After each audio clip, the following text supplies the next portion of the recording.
Welcome to this explainer. Today we're diving straight into the highly charged history, philosophy, and tactics of Black anarchism.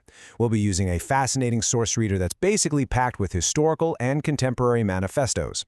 Our goal here is to objectively unpack exactly how these specific thinkers construct their arguments against state power and capitalism. Okay, here's our roadmap for today. First up, defining the philosophy.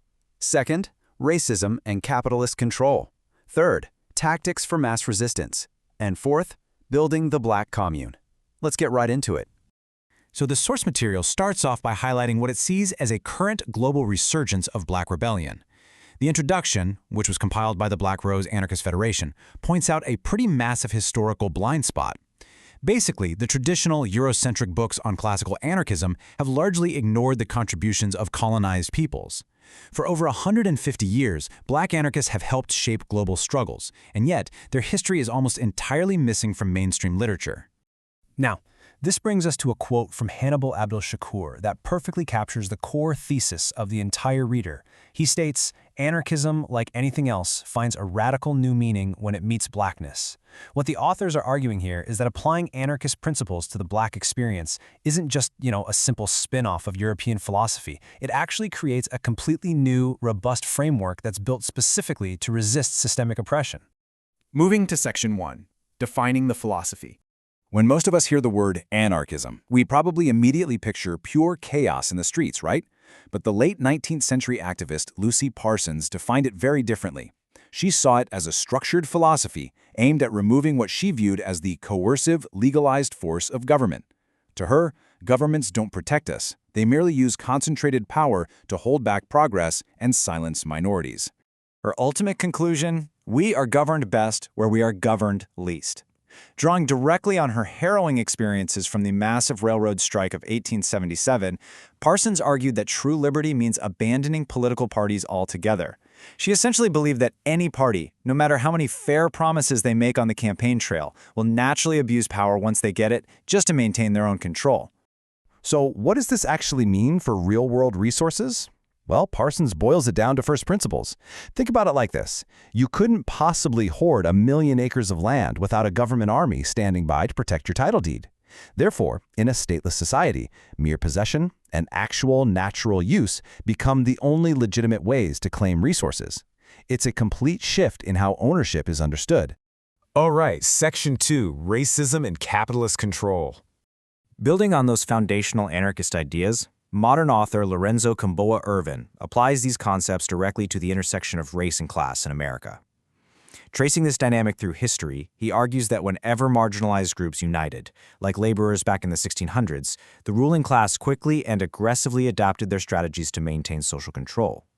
He actually views the 1960s civil rights movement as a time when leaders settled for mere protective legislation, and he points to the 1992 LA rebellion as definitive proof that mass revolt is literally always bubbling right beneath the surface.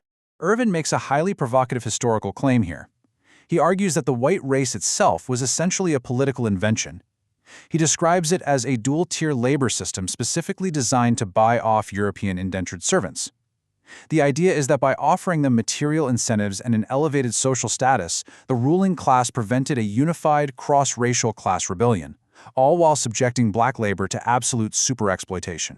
And for the authors, this dynamic isn't just ancient history. They push back hard against the modern concept of reverse racism.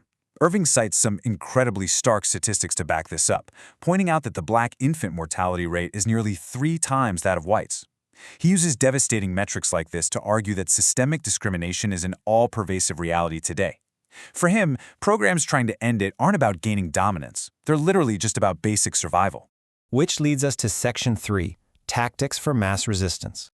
Because these authors firmly believe that capitalism and racism are inextricably locked together, they propose completely bypassing traditional electoral politics. Instead, Irvin outlines a radical handbook for direct action. He proposes a black tax boycott, arguing that it's completely illogical to voluntarily finance a government that exploits you. He's also advocating for national rent strikes, widespread urban squatting, and targeted boycotts against discriminatory corporations to force major political concessions. They want to hit the system where it hurts, the wallet. The source material views black workers as potentially the single most powerful sector of the community because of their vital role in production. So, what's the ultimate strategy? Organize workers directly on the factory floor, coordinate mass work stoppages across basic industries like auto and steel, and effectively cripple the capitalist economy. Irvin argues this isn't just your standard strike for higher wages, it's a revolutionary act meant to force an immediate radical restructuring of the workplace itself. Finally, Section 4, Building the Black Commune. So let's say all this actually works. What happens if these resistance tactics succeed in dismantling the current system? Well, Irvin posits that activists must build what he calls dual power. This essentially means creating independent, community-run infrastructure that immediately fills the vacuum left by the government.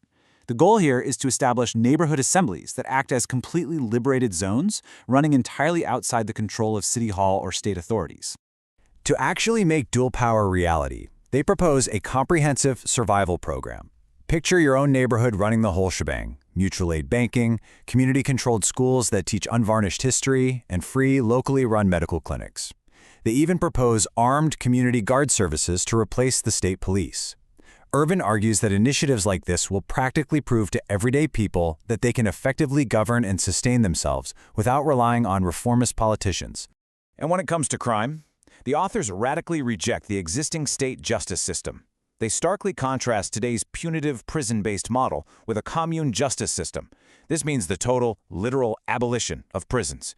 In their place, they advocate for voluntary community arbitration, direct restitution to victims, and a heavy focus on social and vocational training, arguing that foundational human rights should never, ever be stripped away by a state.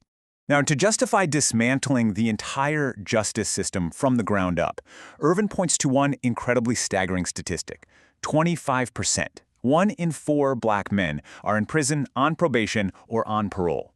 Irvin argues that a wildly unequal capitalist society inherently manufactures its own criminal class, out of those who are just struggling to survive economically. From this perspective, the current legal system isn't about actual justice at all. It's just a tool of class control. As we wrap up this explainer, I really want you to chew on this question. Regardless of whether you personally endorse these revolutionary tactics or their conclusions, how does understanding this fiercely anti-authoritarian perspective shift the way you view ongoing global struggles for civil rights? Taking the time to understand these source materials forces us to look right past conventional political boundaries and examine the very foundations of how power operates in our society. Thanks for joining me on this deep dive.